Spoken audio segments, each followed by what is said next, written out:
Magandang araw po sa inyong lahat. Ang kwentong inyong mapapakinggan ay tungkol sa batang si Elmo na pangarap na maging isang mahusay na manunugis gaya ng kanyang ama na si Felix. Isang medalyon ang ibinigay ni Felix kay Elmo na maaari lamang niyang gamitin kapag dumating na siya sa hustong edad. Ngunit dahil sa katigasan ng ulo ni Elmo ay isinuot at ginamit niya ang medalyon na labis namang ikinagalit ni Felix. Labis na nagdamdam si Elmo kaya naisipan niyang maglayas at sa paglalayas niyang yon ay hindi niya inakala na makakarating siya sa pugad ng mga aswang. Ano ang mangyayari kay Elmo sa pugad ng mga aswang? Magagawa pa ba niyang makaalis sa lugar na yon bago dumating ang gabi ng pag-aalay? Ngunit bago po ang lahat mga idol, huwag po nating kalimutang mag-subscribe at i-hit ang notification bell sa aking YouTube channel na The Voice Addict at Apong Isaac para sa mas marami pang makapigil hiningang kwentong aswang at katatakutan mula sa mundo ng kababalaghan. Umpisahan na po natin ang kwento. Nakadungaw sa bintana ng kanilang kubo ang batang si Elmo ng umagang yun. May pagkasabik sa kanyang mga mata at hinihintay niya ang pagdating ng kanyang tatay na si Mang Felix na isang tanyag na manunugis sa kanilang baryo. Hindi nagtagal ay nagliwanag ang muka ni Elmo nang matanaw niya si Felix. Nagmamadaling lumabas si Elmo at sinalubong niya ang tatay niya. Sa wakas, dumating ka na, tay. Kanina pa po kita inihintay. Magkwento ka na po sa nangyari sa pakikipaglaban mo sa aswang sa Santa Rita. Mamaya na, Elmo.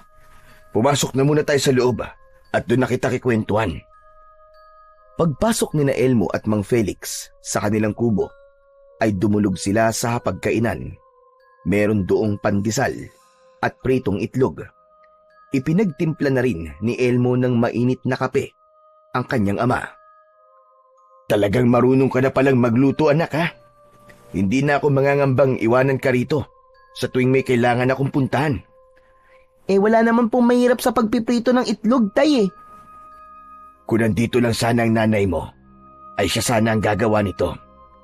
Kung hindi lang sana siya pinatay ng mga aswang, ay kasama pa natin siya hanggang ngayon. Kaya nga po, nakakamiss si nanay, lalo na ang masasarap niyang mga luto. Iniisip ko lang po na masaya na siya sa langit kasi kasama niya na roon sina lolo at lola. Pero tay, magkwento na po kayo kung anong nangyari sa pakikipaglaban mo sa mga aswang kagabi dun sa Santa Rita. Gusto ko na pong marinig ang kwento niyo. Oo na, magkikwento na ako. Alam ko naman palagi kang sabik na marinig ang mga nangyayari sa tuwing may kinakaharap akong aswang. Siyempre naman po, gusto ko po kasing maging kagaya niyo ako pag malaki na po ako . Ayun na nga, nalaman ko na yung matandang albularyo pala ang aswang sa Santa Rita. Nung una, kinausap ko siya at sinabi kong umalis na lamang siya kaysa masaktan pa siya. Nagmatigas, nanlaban pa. Wala na ako nagawa, kundi ang labanan siya. Kasi kung hindi ko yung ginawa, ay ako mapapahamak. Ibig po bang sabihin, tay, pinatay niyo po yung aswang? Oo, ginamitan ko siya ng itak at buntot ng pagi. Hindi naman siya nakapalag sa akin. Ayoko sana siyang patayin at nais ko na bigyan pa siya ng pagkakataong mabuhay at magbago. Pero mas pinili niya ang kamatayan. Ang astig niyo talaga, tay. Hindi na po ako makapaghintay na lumaki para sanayin niyo na rin po ako para maging isang manunugis. Huwag ka mag-alala, anak. At darating din tayo sa bagay na yan. Pero, hindi po ba talaga pwedeng sanayin niyo na po ako ngayon? Handa na po ako, tay. Kayang-kaya ko na po yun. Hindi pa, anak. Masyado ka pang bata para sa ganitong bagay. Ang mas mabuti mong gawin ay mag-aral ka muna at sulitin mo ang pagiging bata mo. Ayokong paglaki mo magsisisi ka kasi hindi mo na-enjoy ang kabataan mo. Ganyan kasi ang nararamdaman ko. Kasi bata pa lang ako, nang sinanay na ako ng aking ama para maging isang manunugis. Sana po lumaki na po ako kagad. Gusto ko na rin po makipaglaban sa mga aswang eh. Ngiti na lang ang isinagot ni Mang Felix sa sinabing yun ni Elmo at nagpatuloy na silang mag-ama sa pag-aalmusal. Simula nang magkaisip si Elmo ay naging idolo na niya ang kanyang ama. Nakita niya kung paano hangaan ng mga tao si Mang Felix dahil sa taglay nitong husay at tapang sa pakikipaglaban sa lahat ng uri ng aswang. Wala siyang ibang gusto paglaki niya, kundi ang maging kagaya ng kanyang ama. 7 taong gulang noon si Elmo nang mamatay ang kanyang ina dahil sa pagsalakay ng mga aswang sa kanilang baryo. Pinuntiryan ng mga yon ang nanay ni Elmo bilang paghihiganti ng mga aswang kay Mang Felix. Ngunit sa kabila ng mapait na pangyayaring yon, ay hindi pinanghinaan ng loob si Mang Felix at bagkus ay mas lalo pang nag-alab ang kagustuhan nitong wakasan ang bawat kasamaan ng mga aswang. Kahit sa ibang lugar ay pinapatawag si Mang Felix kapag may aswang na umaatake dahil sa husay nga nito sa pagiging isang manunugis. Kinagabihan, habang nakaupo si Elmo sa labas ng bahay at pinagmamasdan ang napakaraming bituin sa kalangitan, ay tumabi sa kanya si Mang Felix. Agad niyang napansin ang maliit na kahon na hawak ng kanyang ama. Tay, ano po yung kahon na yan? Parang ngayon ko lang po yan nakita. Dahil itinago ko to, noon pa man anak. Pero gusto ko nang ibigay ito sa'yo dahil gusto kong subukan ang iyong disiplina. Ano pong ibig niyong sabihin, Tay? Binuksan ni Mang Felix ang kahon na gawa sa matibay na uri ng kahoy. Napanganga si Elmo nang makita ang isang medalyon sa loob ng kahon. Tila gawa yun sa tanso dahil sa mamula-mula na may kasamang kahil na kulay nun. May mga kakaibang simbolong nakaukit sa medalyon na hindi alam ni Elmo kung ano ang ibig sabihin. Wow! Ang ganda naman po ng medalyon na yan, Tay! Hindi lamang ito basta maganda, kundi makapangyarihan din. Ang medalyon na ito ay ipinamana pa ng lolo mo, pero hindi para gamitin ko, kundi upang ipamana sa aking panganay na anak na lalaki. At ikaw yun, Elmo. Isa itong makapangyarihang medalyon na nagbibigay ng lakas sa kung sino mang magsusuot nito. Isa itong medalyon na mabisang gamitin kapag makikipaglaban ka sa mga aswang. Agimat po ba yan, Tay? Ibig sabihin, papayagan niyo na po akong gumamit ng agimat? Papayagan niyo na po ba akong makipaglaban sa mga aswang? Hindi pa. Hindi pa, anak. Pero bakit niyo po ipinapakita sa akin ng medalyon na yan? Ano pong dahilan? Gaya ng aking sinabi, ay nais kong subukan at sanayin ang disiplina mo, anak. Simula sa gabing to, ay ikaw na mag-iingat at magtatago ng kahon na to. Ngunit maaari mo lamang isuot at gamitin ang medalyon na nasa loob nito kapag tumungtong ka na sa edad na 18. 18? Ang tagal pa po nun. 7 taon pa po ang hihintayin ko bago po ako umabot sa ganong edad. Kaya nga susubukin ito ang disiplina mo. Kailangan mong maghintay. Kapag nasa ustong edad ka na, ay saka mo lamang maaaring isuot at gamitin ang medalyon. Nagkakaintindihan ba tayo, Elmo? Hindi po ba pwedeng ngayon ko na po yan gamitin? Nagkakaintindihan ba tayo?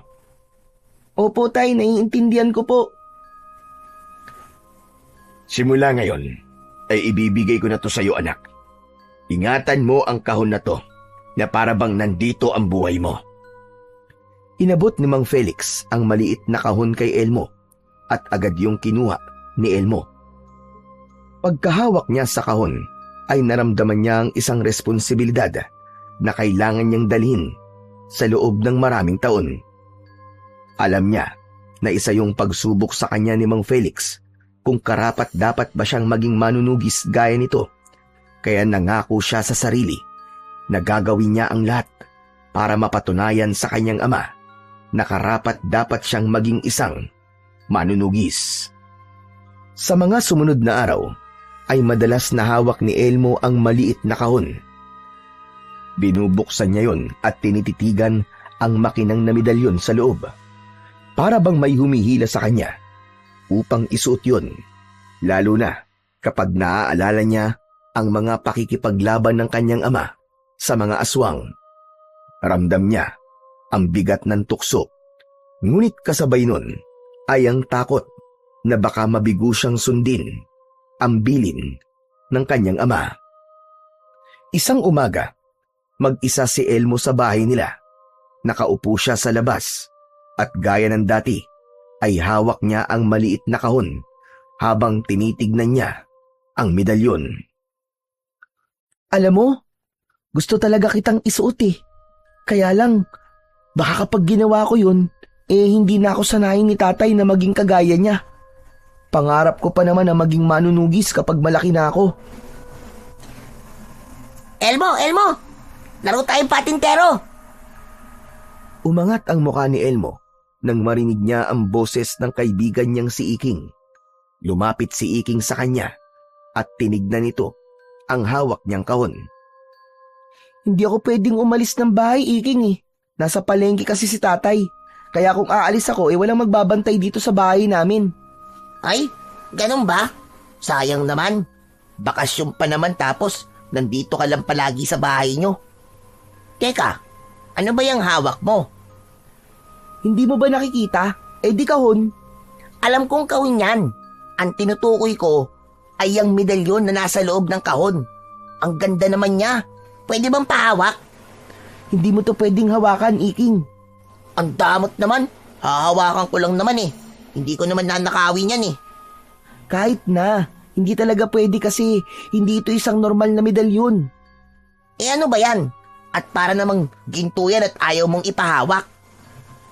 Huwag kang maingay at huwag mong ipagsasabi to kahit kanino Isa kasi itong makapangyarihang agimat na ibinigay sa akin ni tatay at sabi niya, kapag sinuot ko to ay magkakaroon ako ng lakas at galing sa pakikipaglaban sa mga aswang. Wow! Ang astig naman! Talagang susunod ka sa yapak ng tatay mo bilang isang manunugis Siyempre, idol ko si tatay kaya gusto kong maging kagaya niya. Sige nga, isuot mo nga yung medalyon. Tignan natin kung anong mangyayari. Hindi ko pa to pwedeng isuot, Iking. Ang sabi ni tatay ay kapag 18 taong gulang na raw ako, saka ko lang to maaaring gamitin. Hinayaan niya akong itabi to kasi gusto niyang subukin ang disiplina ko. Hindi ba sabi mo nasa palengke yung tatay mo? Ibig sabihin, hindi niya malalaman na isusuot mo yan ngayon. Sige na, kahit 3 second lang. Gusto ko lang makita kung anong mangyayari sa'yo. Tumigil ka, wag mo na nga akong tinutukso, Iking. Hindi ka magtatagumpay kahit na anong pilit ang gawin mo. Si tatay ang susundin ko at hindi ikaw. Ang pangit mo naman kabanding. Bahala ka nga sa buhay mo kung ayaw mong isuot yung medalyon mo. Aalis na lang ako at baka nagsisimula na sila maglaro Sige, bye-bye. Tinundan na lang ng tingin ni Elmo ang papalayong si Iking. Nang mapag-isa siya, ay muli niyang tinignan ang medalyon. Kinuha niya yon mula sa kahon at pinagmasdan niya ng mabuti ang bawat detalye nun. Pinilit niyang unawain ang bawat nakaukit doong simbolo, pero kahit isa ay wala siyang naintindihan. Hanggang sa nakaramdam si Elmo ng kuryosidad sa kung ano ang nangyayari sa kanya. Sa sandaling isuot niya ang medalyon. Siguro naman hindi pa uuwi si tatay. Susuotin lang naman kita ng mabilis, tapos uubarin din kita kagad. Akmang isusuot na sana ni Elmo ang medalyon sa kanyang leeg nang biglang dumating ang kanyang ama. Natataranta niyang ibinalik sa kahon ang medalyon. Seryoso ang muka ni Mang Felix nang lumapit yun sa kanya. Tatay, nakabalik na po pala kayo. Ang bilis niyo naman po. Ano yung nakita ko kanina, ha? Ha? Ang alin po? Huwag ka nang magmaang-maangan, Elmo. Huling-huli kita. Isusuot mong medalyon. Hindi ba sabi ko sa'yo ay hindi mo pa maaaring gamitin yon hanggat Wala ka pa sa tamang edad. Isusuot ko lang naman po sandali. Hindi ko naman po gagamitin. Kahit na, ang usapan ay usapan. Pero tay, kung hindi niyo po ako papayagan na isuot itong medalyon, ay mas mabuti pang kayo na lang po ang magtago nito. Matutukso lang po kasi ako na isuot to kapag nasa akin to eh. Hindi maaari. Kailangan ay magkaroon na kayo ng koneksyon ng medalyon na yan habang bata ka pa lang upang pagdating ng takdang panahon ay magiging madali na para sa'yo ang pagtanggap ng kapangyarihan yan. Isa pa, hindi ba't ang sabi ko sa'yo ay kailangan kong subukan ng iyong disiplina? Alam mo, Elmo, isa sa mahalagang katangian ng pagiging manunugis ay ang disiplina sa lahat ng bagay. Bukod sa husay sa pakikipaglaban sa mga aswang, ayan ang isa sa mga katangian na dapat mong taglayin. Kaya kung gusto mong maging kagaya ko, ngayon pa lang, ay dapat ka nang magkaroon ng disiplina at pagpipigil sa iyong sarili. Napayuko na lamang si Elmo. Naisip niya ng sandaling yon na kailangan niyang sundin ang mga sinabi ng kanyang tatay. Hindi man niya masyadong nauunawaan ng lahat, ay alam niya na mas marami ng nalalaman at karanasan sa buhay ang tatay niya, kaya dapat niyang gawin ang mga utos at gusto nito. Hanggang sa dumating na ang kapayapaan sa baryo ni na Elmo ay nasira nang kumalat sa buong baryo ang balita na may aswang na umaatake sa mga tao tuwing gabi. Nagsimula yon sa mga nawawalang mga tao hanggang may ilang bangkay nang natagpuan sa iba't ibang parte ng baryo na wala ng lamang loob. Dahil doon ay hindi na mapalagay ang mga tao. Ang dating tahimik na baryo ay napalitan ng kaba at takot sa tuwing sumasapit ang dilim. Sa gitna ng takot na bumabalot sa lahat, ay gabi-gabi namang lumalabas si Felix, dala ang itak nito upang tugisin ang mga aswang. Isang gabi, habang naghahapunan, ay napansin ni Elmo na nagmamadali sa pagkain ng kanyang ama. Tay, dahan-dahan naman po kayo sa pagkain at wala po kayong kaagaw, baka mabulunan po kayo niyan eh. Kailangan ko magmadali dahil magroronda pa ako sa baryo. Hindi natin alam kung kailan muling aatake yung aswang. Tay, kumusta na po pala ang pagtugis niyo sa aswang? Hindi pa rin kami nagtatagpo. Pero sa aking palagay, ay sa gubat niya dinadala ang mga biktima niya. Ilang beses nang may natagpo ang bangkay sa gubat. Nung umikot din ako sa gubat nung isang araw, ay may nakita akong mga natuyong dugo sa lupa, na ang hugis ay paa ng aswang.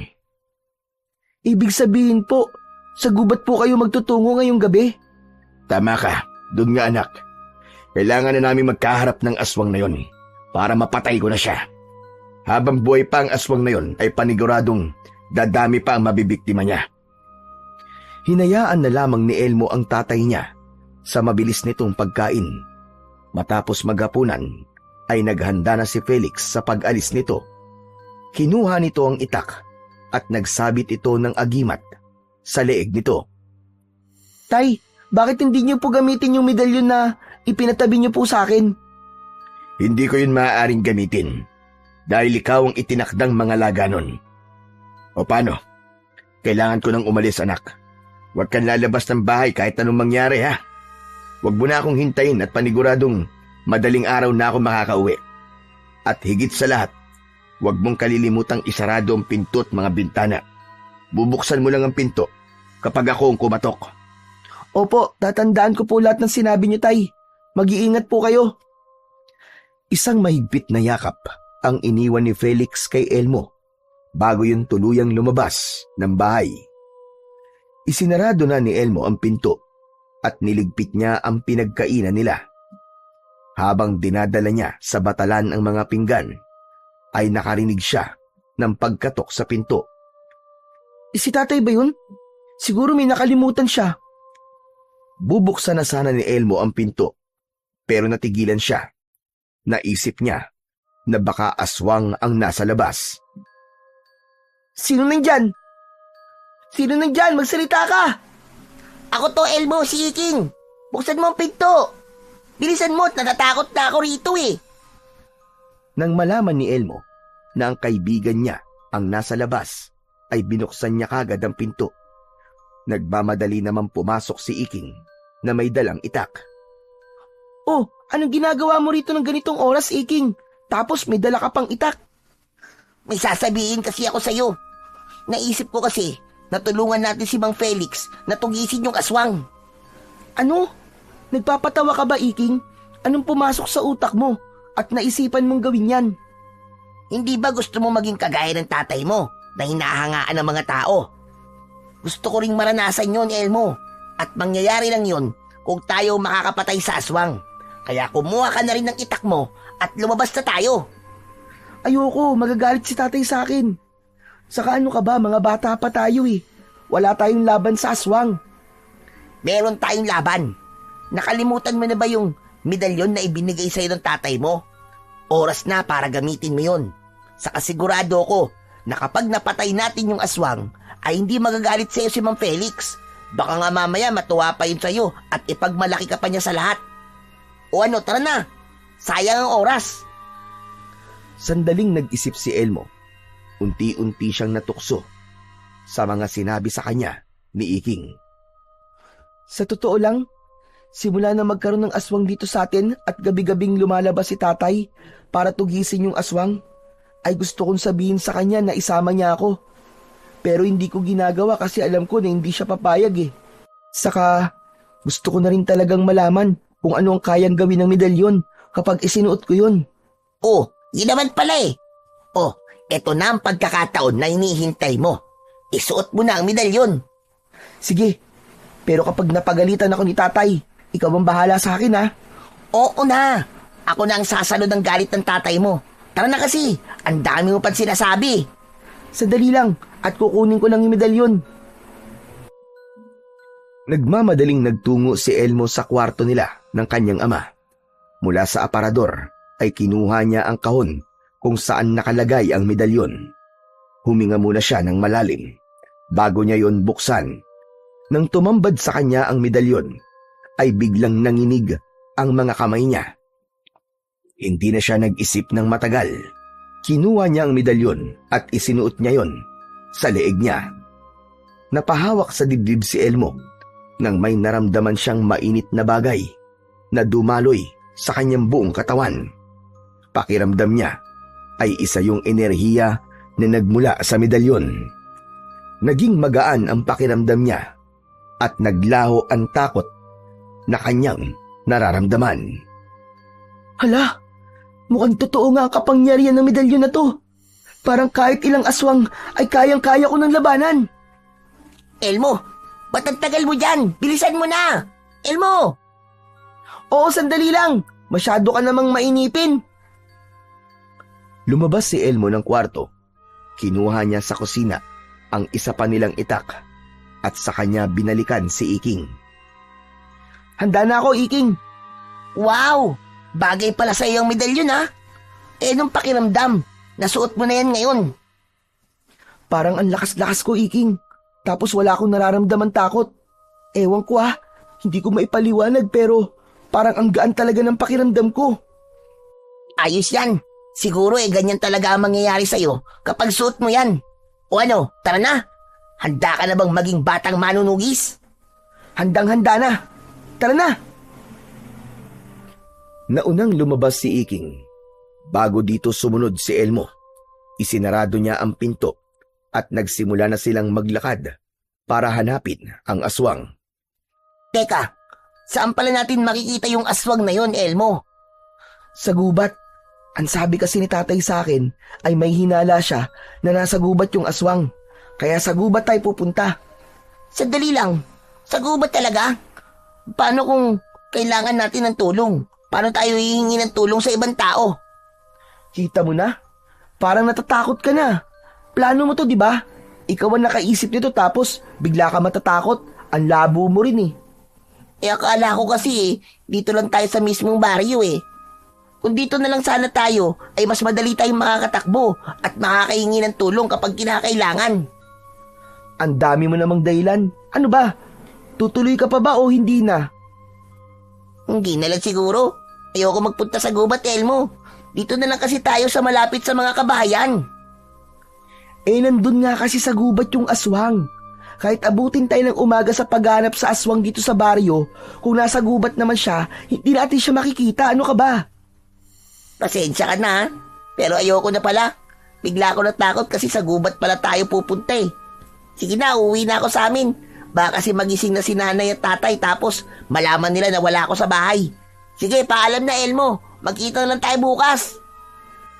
Hindi na hinintay ni Iking na makapagsalita pa si Elmo at tumakbo na yon ng mabilis pauwi sa bahay nito. Napailing na lamang si Elmo. Kita mo na tong si Iking, oo. Pasaway talaga. Siya nag-ayang tugisin namin yung aswang tapos biglang mangiiwan. Ano palang gagawin ko ngayon? Uuwi na ba ako? Ay hindi. Hindi ako uuwi sa amin, total. Nandito na ako sa labas eh. Itutuloy ko na to. Tama. Kailangan kong ipakita kay tatay na kaya ko nang maging manunugis kahit bata pa lang ako. Matapang na mag-isang naglakad si Elmo papunta sa gubat. Patuloy niyang nararamdaman ang pagbibigay ng lakas at tapang ng medalyon na nakasabit sa kanyang leeg. Pagpasok niya sa gubat, ay hinigpitan niya ang pagkakahawak sa itak at tinalasan niya ang kanyang paningin. Nasaan na kaya yung aswang? Sana ay ako ang unang makakita sa aswang at hindi si tatay. Patuloy na naglakad si Elmo sa gubat hanggang mula sa pagitan ng mga puno ay nasilayan niya si Felix na nakikipagbakbakan sa isang malaking aswang. Mukhang mabagsik ang aswang. Mahahaba ang mga kukunon, nanlilisik ang mga mata, at bawat galaw nito ay mabilis na parang kidlat.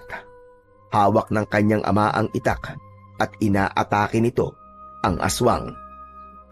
Napahawak si Elmo sa dibdib niya nang makita niyang nasunggaban ng aswang ang kanyang ama. Napahandusay si Felix sa lupa at nabitiwan nito ang itak. Dinaganan ng aswang ang tatay niya at unti-unting inilipat ng aswang ang matutulis nitong kuko sa leeg ni Felix. Nanlamig ang buong katawan ni Elmo, ngunit hindi niya matiis na manood na lamang. Kusang gumalaw ang katawan niya at tumakbo siya palapit sa aswang. Napalingon si Felix kay Elmo. Hayop ka! Layuan mo ang tatay ko! Elmo, anong ginagawa mo rito? Umalis ka na! Hindi pinakinggan ni Elmo si Mang Felix. Bagkus ay sinugod niya ang aswang at buong lakas niyang isinaksak ang matalim na itak sa likod ng aswang. Suminghal ang aswang at tumayo yun. Humarap yun kay Mang Felix habang mahinang umaangil na parabang isang mabangis na hayop. Muling umatake si Elmo at tinaga niya ang braso ng aswang. Halos maputol ang braso ng aswang sa lakas ng pag-atake ni Elmo. Matapos yun, ay sinaksak niya sa dibdib ang aswang na naging dahilan ng kamatayan nun. Malakas na bumagsak ang walang buhay na aswang sa lupa. Hingal na hingal si Elmo habang hawak ang itak na puno ng dugo. Nang tignan niya si Mang Felix, ay namimilog ang mga mata nito habang nakatingin sa kanya. Halatang hindi yun makapaniwala sa ginawa ni Elmo. Tumayo si Mang Felix at pagkalapit nito kay Elmo ay mahigpit nitong hinawakan ng braso niya, sabay hila sa kanya palabas ng gubat.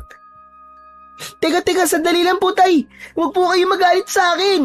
Magpapaliwanag po ko. Pag uwi natin sa bahay, saka ka magpaliwanag. Hindi nakaramdam ng takot si Elmo nang labanan niya ang aswang kanina. Pero sa tono ni Mang Felix ay labis ang takot na lumukob sa kanya. Alam niyang kapag ganun na magsalita ang tatay niya, ay talagang galit na ito. Nang makarating sina Elmo at Mang Felix sa bahay nila, ay pabalyang isinarado ni Mang Felix ang pinto. Napapitlag si Elmo. Humarap si Mang Felix sa kanya. Madilim ang mukha nito, kaya bahagyang napaatras si Elmo. O ano? Ngayon ka magpaliwanag, Elmo. Ipaintindi mo sa akin kung bakit mo ko sinuway. Sorry po, Tay. Gusto ko lang naman pong ipakita sa inyo na kaya ko na pong makipaglaban sa mga aswang eh. Hindi ka ba marunong makaintindi? Hindi ka ba makapaghintay sa tamang panahon para maging isa kang manunugis? Alam mo bang sa pagsuway mo sa akin, ay ipinakita mo lang sa akin na hindi ka karapat-dapat na maging kagaya ko. Wala kang disiplina. Masyado ka nagpapadala sa bugso ng damdamin mo. At kung anong naisipan mong gawin, ay ginagawa mo nang hindi mo pinag-iisipan. Pero Tay, hindi niyo po ba nakita ang ginawa ko kanina? Pinatay ko po yung aswang Saka hindi po niya ako nasugatan. At sa tingin mo ba, ay dapat kong ikatuwa yun? Paano kung hindi ganun na nangyari? Paano kung ikaw ang napatay niya? Ilang beses ko bang kailangan sabihin sa'yo, Elmo? Ilang beses? Huwag mong gagamitin ang medalyon, lalo na't hindi mo pa yan kayang kontrolin. Pero Tay, sa tingin ko kaya ko naman po eh. Tumigil ka! Hindi mo dapat nilalagay sa alanganin ng buhay mo nang dahil lamang sa kapusukan mo. Hindi mo naiintindihan, Elmo. Paano kung may nangyari sa iyong masama kanina? Paano na ako? Paano na ang lahat ng pinaghirapan ko para protektahan ka? Ginawa ko lang naman po yun kasi gusto mong patunayan na kaya mo. Dahil iniisip mong pwede ka nang sumabak sa pakikipaglaban sa mga aswang na parang ako. Pambihira. Mag-isip ka nga. Hindi ka pa handa. Bata ka pa, Elmo. Wala ka pang alam sa tunay na panganib ng pagiging manunugis. Tandaan mo ito. Hindi ka pwedeng maging manunugis. Hinding-hindi. Biglang kinuha ni Mang Felix ang medalyon mula sa leeg ni Elmo. Nagulat si Elmo sa ginawang yun ni Mang Felix. Bakit niyo po kinuha ang medalyon, Tay? Hindi to dapat nasa iyo. Dito ko na tinatapos ang pangarap mo maging manunugis. Binigo mo ko, Elmo. Binigo mo ko! Napayuko si Elmo at halos hindi siya makagalaw. Durog na durog siya sa mga salitang natanggap niya mula sa kanyang ama na si Mang Felix. Hindi niya magawang salubungin ang galit na tingin ng tatay niya sa kanya dahil yun ang unang beses na nagalit ito ng ganun katindi sa kanya. Labis na nasaktan si Elmo sa mga sinabi sa kanya ni Mang Felix. Hanggang sa sumunod na araw ay labis niya yung dinamdam. Maghapon siyang hindi kinausap ng tatay niya at ramdam niya na galit pa rin yun sa kanya. Naisipan ni Elmo na maglakad-lakad. Nakarating siya sa ilog na nasa gilid ng kanilang baryo. Naupo siya sa isang malapad na bato habang nakatingin sa umaagos na tubig sa ilog. Nagulat siya nang may biglang humawak sa likod niya. Paglingon niya ay nakita niya si Iking. Natatawa yung umupo sa tabi niya. Nakakatawa ang mukha mo. Gulat na gulat ka. Umalis ka na nga rito. Gusto ko mapag-isa. Kanina pa nga kitang hinahanap tapos papaalisin mo ko. Gusto ko lang naman malaman kung ano yung nangyari kagabi. Tumuloy ka ba sa gubat? Oo. At nakita ko yung aswang. Ang totoo niyan ay ako nakapatay dun sa aswang. Ano? Totoo ba sinasabi mo? Baka naman nag-iimbento ka na ng kwento, ha? Kung ayaw mo maniwala, edi wag. Ito naman ang init ng ulo. Sa bagay, may agimat ka nga palang suot kaya hindi nakapagtataka na napatay mo yung aswang. Sayang, dapat pala sumama ako sa iyo kagabi. Nakita ko sana kung paano mo pinulbos yung aswang. Ikaw kasi, masyado ka kasing matatakutin. O tapos, ano nangyari pagkatapos mo mapatay yung aswang? Ah, alam ko na. Natuwa si Mang Felix sa'yo at humanga sa'yo, no? Kabaligtaran niya na nangyari, Iking. Hindi natuwa si tatay sa akin. Nagalit pa nga siya sa akin kasi sinuway ko siya. Galit na galit siya sa akin kagabi. Sinigawan niya ako at sinabihan ng masasakit na salita. Grabe, Iking. Sobrang liit ng tingin ko sa sarili ko dahil sa mga sinabi ni tatay. Ang sabi pa niya, hindi ako pwedeng maging manunugis. Tapos, kinuha pa niya sa akin yung medalyon. Ay nako, bakit iba ang nangyari sa inaasahan natin? Akala ko pa naman Matutuwa si Mang Felix kasi napatay mo yung aswang. Ewan ko ba kay tatay. Hindi ko talaga siya maintindihan. Kaya ko naman ang gamitin yung medalyon eh. At kaya ko na makipaglaban sa mga aswang kahit bata pa lang ako. Hindi ko alam kung bakit kailangan ko pang maghintay na umidad ako ng 18 bago niya ako hayaan na maging manunugis. Siya nga, bata pa lang siya. Sinasanay na siya ng tatay niya tapos pagdating sa akin ay hindi niya yun magawa. Kawawa ka naman pala kung ganun. Ano na palang plano mo ngayon? Paano ka na niyan magiging manunugis kung wala na sa'yo ang medalyon? Hindi ko alam kung anong sunod kong gagawin pero hindi ako papayag na hindi ako maging manunugis. Kahit ayaw ni tatay ay magiging kagaya pa rin niya ako. Papatunayan ko sa kanya na kaya kong makipaglaban sa mga aswang. Alam mo, sa tingin ko, hindi ka magiging manunugis hanggat kasama mo ang tatay mo. Anong ibig mo sabihin, Iking? Hindi ba si Mang Felix ang pumipigil sa'yo para maging manunugis kasi sinuway mo siya? Kung wala siya sa tabi mo, syempre, magagawa mo na ang gusto mo. Teka, gusto mo bang maglayas ako sa bahay namin? Yan ba ang gusto mong sabihin? Uy, wala akong sinasabing ganyan ha. Saka sa tingin mo ba, ay kaya mong wala ang tatay mo? Hindi naman, di ba? Dahil sa sinabing yun ni Iking, ay isang ideya ang biglang pumasok sa utak ni Elmo. Isang ideya na maaaring maging solusyon upang matupad niya ang pangarap niyang maging isang manunugis. Nagmamadaling bumalik si Elmo sa bahay nila. Sakto na wala pa roon ang tatay niya. Inilabas niya ang bag na ginamit niya sa pagpasok sa paaralan. Nilagyan niya yon ng ilang piraso ng mga damit. Hinanap niya ang kahon kung saan nakalagay ang medalyon. Nakita niya yon sa mga damit ng tatay niya. Inilagay niya rin yun sa bag. Itinago niya sa ilalim ng papag ang bag. Dahil sa labis na tampo ni Elmo sa kanyang tatay, ay naisipan niya na maglayas na lang upang magawa na niya ang gusto niya. Gabi na nang dumating si Mang Felix. Ramdam pa rin ni Elmo na galit ito dahil kahit isang salita mula rito ay wala siyang narinig. Kahit sabay silang kumakain, ay hindi man lang siya kinausap ni Mang Felix. Pagsapit ng pagtulog, ay magkatabing nahiga sina Elmo at Mang Felix sa papag. Dahil napatay na ni Elmo ang aswang sa kanilang baryo, ay hindi na kailangan lumabas ng tatay niya tuwing gabi. Matyagang naghintay si Elmo. Nang marinig niya ang paghilik ni Mang Felix, ay saka siya bumaba ng papag. Tahimik ang pagkilos niya.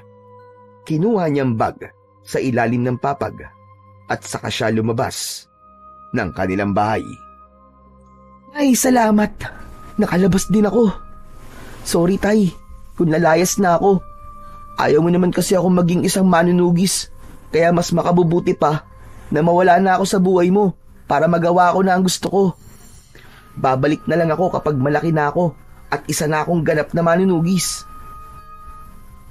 Nagsimulang maglakad si Elmo. Nagtungo siya sa gubat dahil alam niya na meron dong mas mabilis na daan papunta sa kabilang baryo. Halos isang oras nang naglalakad si Elmo sa gitna ng gubat, pero hindi pa rin niya makita-kita ang daan palabas sa lugar na yon. Alam niya na sa sandaling yon ay naliligaw na siya. Anak ng, nasa na ba ako? Bakit parang iba na ang daan na to? Baka kung saan na ako napunta nito ah. Ang mabuti pa siguro ay magpahinga na lang muna ako tapos bukas na lang ako ng umaga maglalakad ulit para mas madali ko nang makita ang daan. Nakahanap si Elmo ng isang maliit na kuweba. Pumasok siya roon at nahiga siya sa isang malapad na bato. Kahit matigas ang inihigaan niya, ay mabilis siyang nakatulog dahil sa labis na pagod. Umaga na nang magising si Elmo.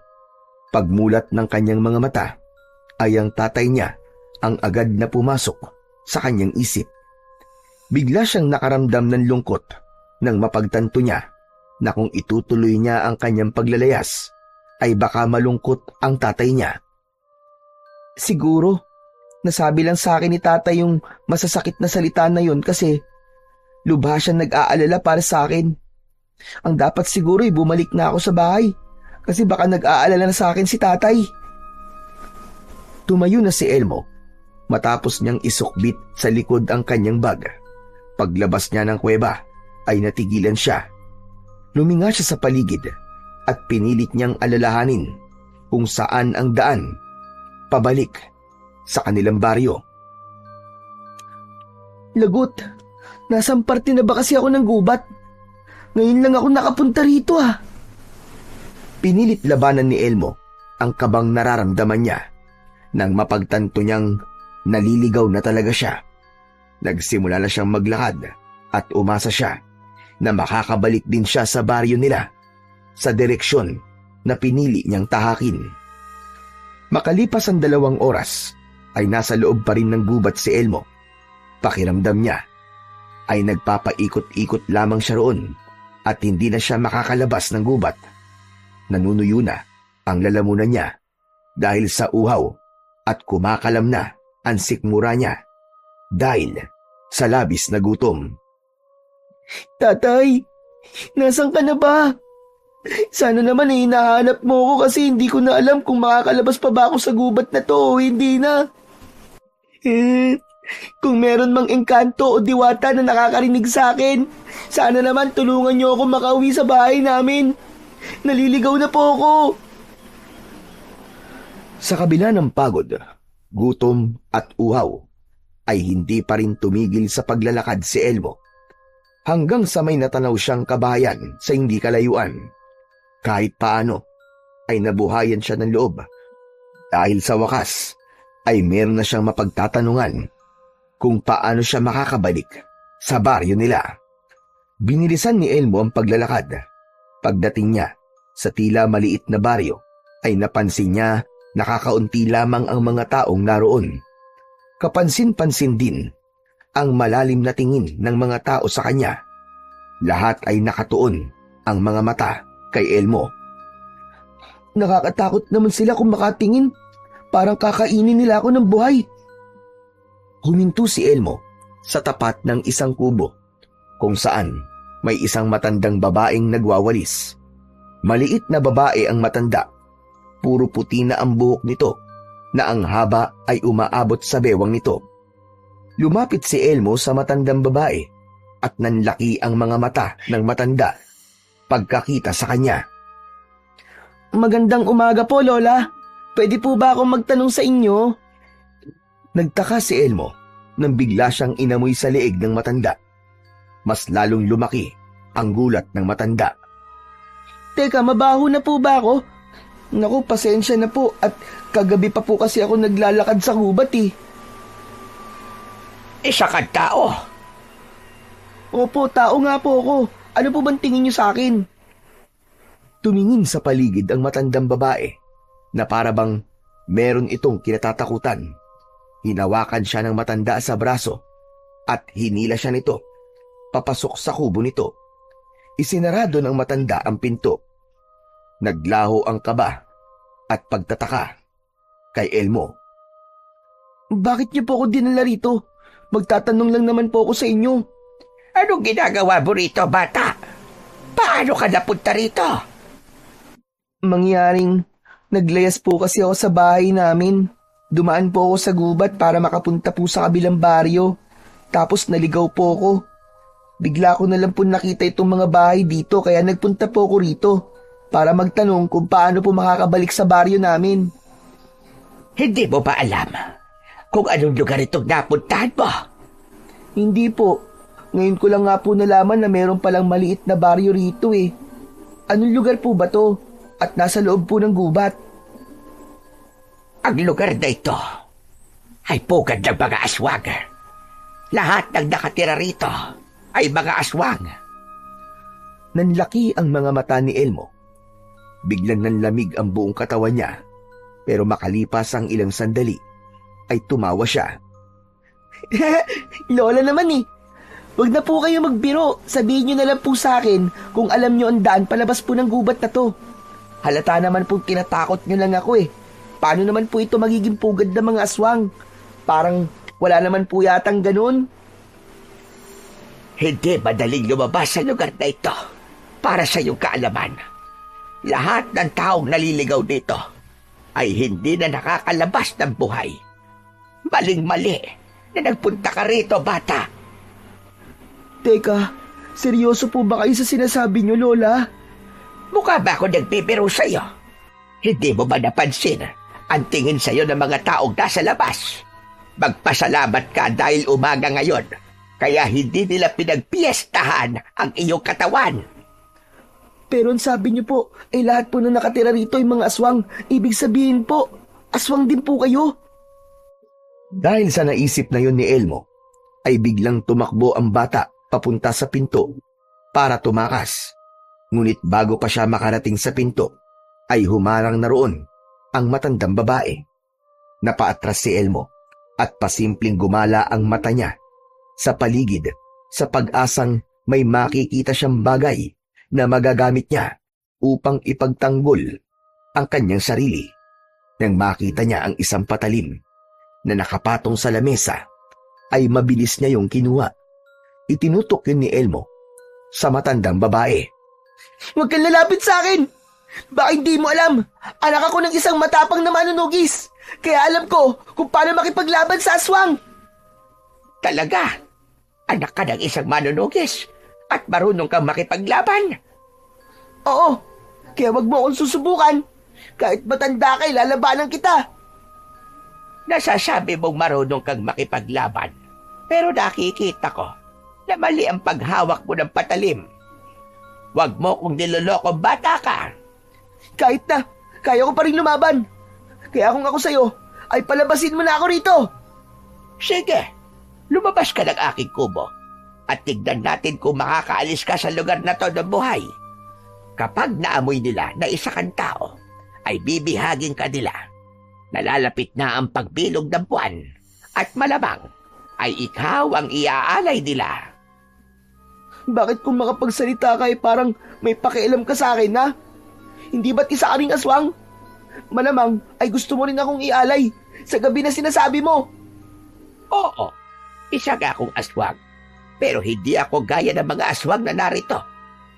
Ang totoo, dati ay isa rin akong tao na kagaya mo.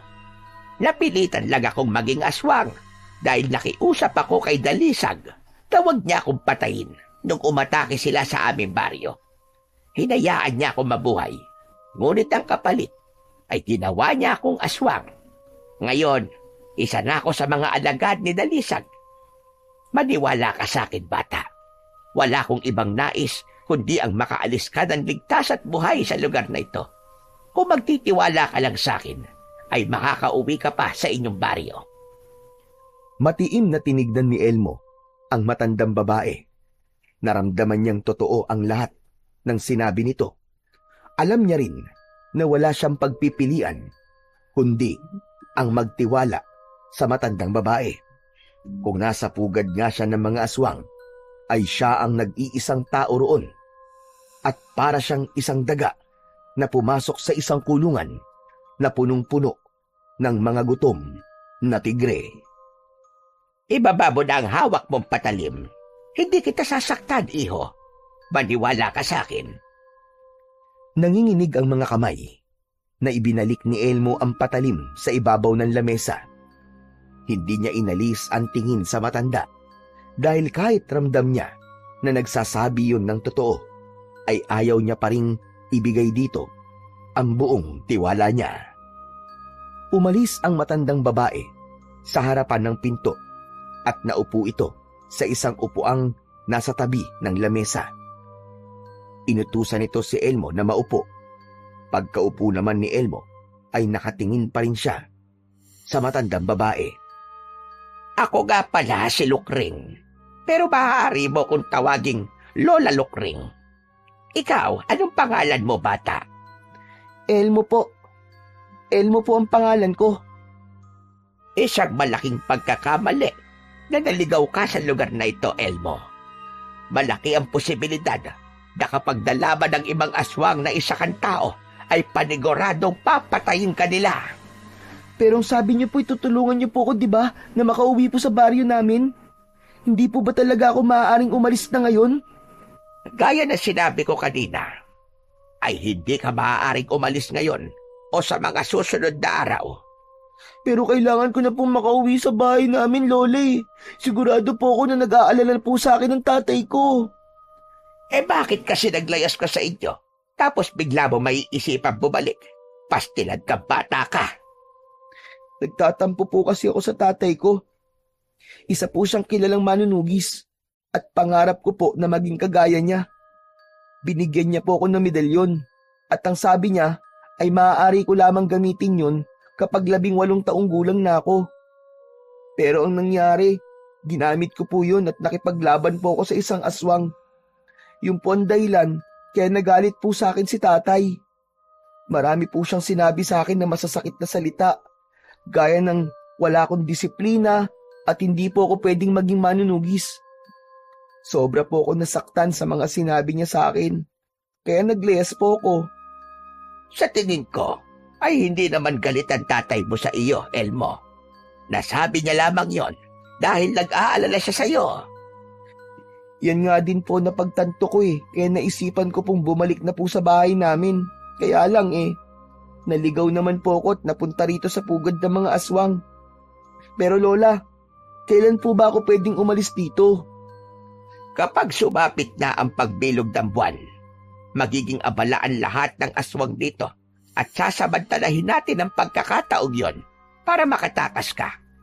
4 na gabi pa bago dumating ang pagbilog ng buwan, kaya 4 na gabi ka rin munang mananatili rito. Pero hindi po ba masyadong mapanganib yun? Paano po kung malaman ng ibang aswang na isa akong tao, lalo na't nakita nila ako kanina sa labas? Alam na po nila na nandito po ako sa bahay niyo. Huwag kang mag-alala. Dahil meron akong solusyon pagdating sa bagay na yan. Sandali lang. At meron labang akong kukunin. Tumayo si Lola Lukring. May binuksan itong isang kahon na gawa sa kahoy na nakalagay sa isang sulok ng kubo. Isang maliit na bote na may laman na itim na likido ang kinuha nito. Muli itong umupo at ipinatong nito ang maliit na bote sa lamesa. Ano po yan, Lola Lukring? Kung hindi mo na itatanong, ay isa kong albularya sa aming baryo noon. May kaalaman din ako sa paggawa ng mga gamot at ang likidong nasa loob ng bote na yan ay makatutulong sa iyo upang hindi malaman ng kahit na sinong aswang na isa kang tao. Kailangan mong inumin yan, Elmo. Nang sa gayon, kapag inamoy ka ng isang aswang, ay iisipin nila na isa ka ring aswang. Parang nakakadiri naman po ang laman yan, Lola. Wala po bang ibang kulay? Itim po talaga. Yan na lamang ang huling bote na meron ako. Kaya huwag ka nang magreklamo.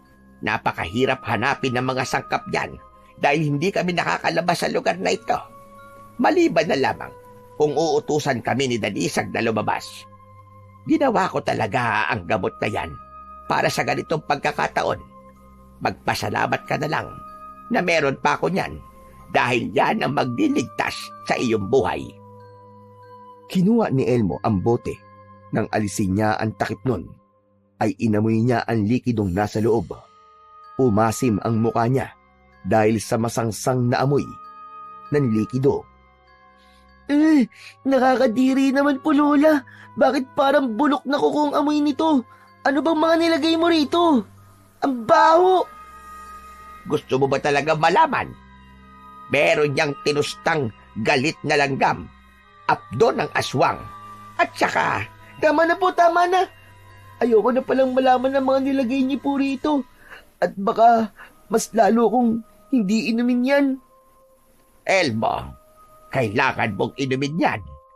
Isipin mo na kunwari hindi mo yan iinumin ay manganganib ang iyong buhay. Kung gusto mo pang makabalik ng buhay sa bahay nyo, ay kailangan mo ang likidong yan. Pero ano po bang lasa nito, Lola Lukring? Inumin mo na lang at huwag ka ng maraming tanong. Sige na. Wala na po ba talagang ibang paraan? Hindi ko po talaga kayang inumin yan. Amoy pa lang alam ko ng pangit ng lasa eh. Ang dami mo pa sinasabing bata ka. Akin na nga yan. At ako na magpapainom sa iyo. Tumayo si Lola Lokring at inagaw nito ang bote kay Elmo. Inutusan siya nitong tumingala at ngumanga na ginawa naman niya. Nang ibukan ni Elmo ang bibig niya, ay itinaktak doon ni Lola Lokring ang malapot na itim na likido. Hindi maintindihan ni Elmo ang lasa nun. Sobrang pait na maasim-asim. Iluluwa niya sana ang likido, pero pinisil ni Lola Lokring ang ilong niya. Walang nagawa si Elmo, kundi ang huminga gamit ang bibig. At doon na tuluyang dumausdos ang likido, papunta sa kanyang lalamunan. Naduwal siya, pero mahigpit na tinakpan ni Lola Lokring ang bibig niya, gamit ang palad nito. Huwag mong isusuka. Yan na lang ang huling bote na meron ako. Huwag mong sayangin yan. Nang tuluyan ng nalunok ni Elmo ang itim na likido, ay namumula ang kanyang mga mata. Panay ang ubo niya at nalalasahan pa rin niya ang likido sa loob ng kanyang bibig. Grabe, napakapangit po ng lasa, nakakasuka. Pangit ba ng lasa? Pero yan ang magliligtas sa iyo, bata. Ano na nararamdaman mo ngayon? Parang umiinit po ang katawan ko. Saka mabilis po ang tibok ng puso ko. Mabuti kung ganon. Huwag kang mag-alala. Dahil panandalian lamang ang nararamdaman mo ngayon at maya-maya lang ay mawawala rin yan panigurado. Ibig sabihin yan ay gumagana na ang epekto ng likido sa iyo. Ngayon ay hindi mo na kailangan matakot na lumabas at magpakita sa ibang mga aswang na nandito dahil hindi nila maaamoy na ikaw ay isang tao. Iisipin nila na ikaw ay isa sa amin. Pero hindi po kaya magtaka ang mga aswang dito kung sino ko? Ako na bahala sa bagay na yan. Oo nga pala, nagugutom ka na ba? Gusto mo bang kumain? Opo, sana. Kagabi pa po kasi ako hindi kumakain eh. Hindi nagsalita ang matanda. Tumayo ito at binuksan nito ang isang tapayan. Kumuha ito ng pinggan at may kinuha itong pinatigas na karne mula sa tapayan. Kumuha ito ng isang baso ng tubig at nilapag nito yun sa harapan ni Elmo. Nahindik si Elmo pagkakita niya sa karne. O siya, sige, kumain ka na. Sandali lang po. Hindi po ako aswang ha. Wala po ba kayong ibang pagkain? Kahit gulay na lang po o prutas. Iniisip mo bang karne yan ng tao? Huwag kang mag-alala dahil hindi kita bibigyan ng ganoon. Yan ay karne ng baboy ramo na ginawa kong tapa. Sigurado po ba kayo? Kung ayaw mo maniwala, edi huwag mong pakialaman. Ikaw naman ang magugutom at hindi ako. Muling tinignan ni Elmo ang karne. Kinuha niya yon at inamoy. Sa kanya muling tinignan si Lola Lokring. Nang sandaling yon, ay tuluyan na siyang nagtiwala sa matandang babae dahil sa pagtulong nito sa kanya, kahit pa isa itong aswang. Pikit matang kumagat si Elmo sa karne at marahan niya yung ninuya. Masarap po ah. Sabi ko naman sa'yo, o sige lang, kumain ka lang dyan at ipagpapatuloy ko lang ang aking pagwawali sa labas. Oo nga pala, bago ko makalimutan, ay nais kong ipaalam sa'yo na 3 araw lamang ang bisa ng ininom mong likido. Kaya, huwag mong kakalimutan na sa ika-4 na araw, ay hindi ka na maaaring lumabas ng aking kubo. Nakakaintindihan ba tayo, Elmo? Opo Lola, tatandaan ko po ang sinabi niyo sa akin. Lumabas na si Lola Lokring habang si Elmo ay ipinagpatuloy ang pagkain. Dahil sa sobrang gutom niya, ay mabilis niyang naubos ang karne. Pagkainom niya ng isang baso ng tubig, ay malakas siyang dumigay. Bigla siyang nakaramdam ng pagkaantok, kaya nahiga siya sa maliit na papag na nasa isang sulok at hindi nagtagal ay nakatulog na siya. Habang natutulog si Elmo, ay isang napakasamang panaginip ang dumalaw sa kanya. Sa panaginip niya, ay nakita niya ang kanyang ama na nakatali sa nakatayong kawayang nakatusok sa lupa. Napapaligiran si Mang Felix ng napakaraming aswang, hanggang isang aswang na nakasuot ng kapa na may saklob sa ulo ang lumapit dito. Inalis ng aswang ang kapa nito at doon nakita ni Elmo ang kahindik-hindik na mukha ng aswang. Biglang itinarak ng aswang na yon ang matutulis nitong kuko sa dibdib ni Mang Felix at dinukot nito ang puso ni Mang Felix. Isang malakas na sigaw ang kumawala sa lalamunan ni Elmo nang magising siya mula sa panaginip na yon. Tagaktak ang pawis sa kanyang muka habang mabilis ang tibok ng kanyang puso. Madilim na ang paligid at ang tanging pinagmumulan ng liwanag sa loob ng kubo ay ang gaserang nakapatong sa ibabaw ng lamesa. Nagulat at muling napasigaw si Elmo nang may kamay na biglang humawak sa braso niya. Ako ito, Elmo. Huwag kang matakot. Lola Lukring, Ano ba nangyari at sumigaw ka? napanaginipan ko po kasi si tatay ko. Pinatay daw po siya ng isang aswang. Panaginip lang yon. At wala kang dapat na ikatakot. Isa pa, sinasabi na ang panaginip ay kabaligtaran ng mangyayari sa totoong buhay. Talaga po? Oo, Elmo. Kaya kung mamamatay ang tatay mo sa iyong panaginip, ibig sabihin ay hindi yun mangyayari sa realidad. Nag-init ang magkabila ang mata ni Elmo hanggang sa hindi na niya napigilan ang pag-iyak. Lola, miss na miss ko na po ang tatay ko. Gusto ko na pong umuwi sa amin. Huwag kang mag-alala dahil gagawin ko ang lahat para makauwi ka sa tatay mo. Magkakasama ulit kayong dalawa. Nangangako ako sa iyo. Maraming salamat po. Hindi na napigilan ni Elmo na yakapin si Lola Lukring. Umiyak siya sa balikat nito habang marahang tinatapik ng matanda ang likod ni Elmo. Tahan na. Tahan na. Huwag ka nang umiyak. Lola, sa totoo lang po ay nagtataka ako kung bakit niyo po ako tinutulungan kahit isa po kayong aswang. Hindi ba't sinabi ko sa iyo na dati akong tao? Kahit isa na akong aswang ngayon, ay may parte pa rin sa akin ang nananatiling tao.